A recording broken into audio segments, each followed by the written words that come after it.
before the rockets, before the roadsters, before the world knew his name.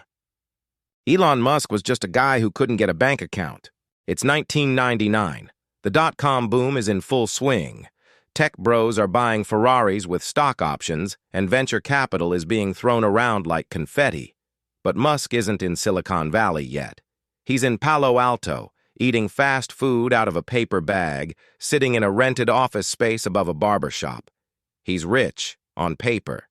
He's just sold his first company, Zip2, for $307 million. His cut? A cool $22 million. So what does Elon Musk do with that money? He walks into a Wells Fargo bank with $20 million in a checking account and no plan for retirement. He has a grudge, a strange one. You see, in the late 90s, Musk had tried to open a regular checking account online. It was a nightmare.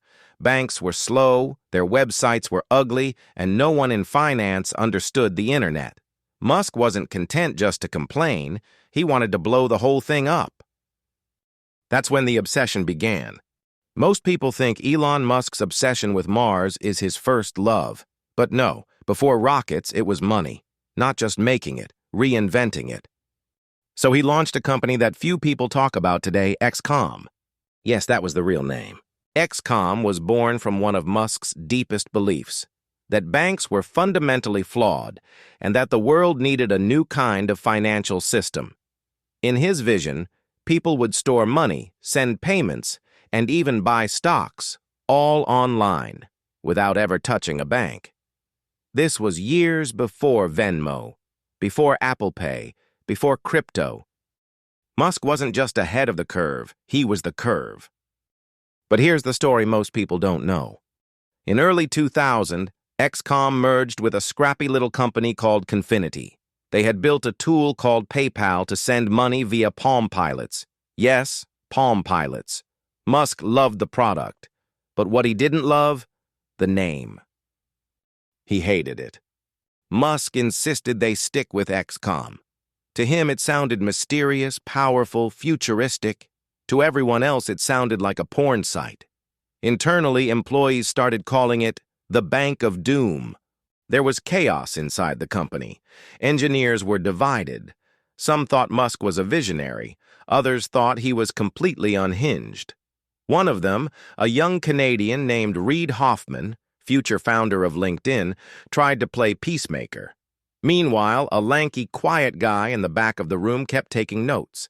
His name? Peter Thiel. You know how this ends.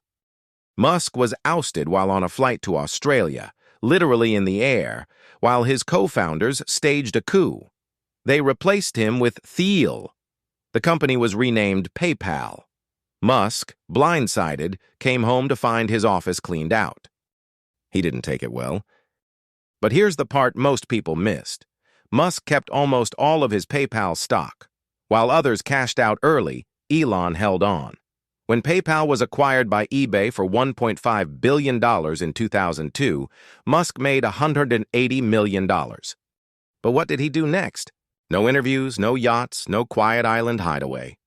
Instead, Musk disappeared into a warehouse in El Segundo, Los Angeles, a warehouse that looked abandoned from the outside. Inside, it was filled with rocket parts. People thought he'd lost his mind. SpaceX wasn't just a vanity project. Musk was personally ordering titanium bolts on eBay. He bought a Russian ICBM, the real kind, hoping to convert it into a Mars vehicle. They laughed at him. Russian officials even mocked him to his face. So Musk built his own rocket, from scratch. One day, his team ran out of epoxy. A junior engineer suggested they buy at retail. Musk said no. Instead, he found a supplier, negotiated the price himself, and personally ordered 10 gallons of aerospace-grade epoxy. That moment told his staff something important. He wasn't just the money, he was in it. But even this warehouse story has a twist, one rarely told. Inside SpaceX's early files is a document titled, "If We Fail." It's not a resignation letter, it's a backup plan. The document outlines a radical idea. If SpaceX went under, Musk would personally fund a university for space engineering, teaching a new generation of rocket scientists everything SpaceX had learned. It was never about money, it was about legacy. And now, 2 decades later, he's built one, by sheer force of will. From a bullied kid in Pretoria, to a guy who couldn't get a checking account, to the richest man on Earth, Musk's fortune isn't just numbers in a spreadsheet, it's risk, obsession, betrayal, and revenge. That's the story most people don't know. I'm Jim. This is History Decoded.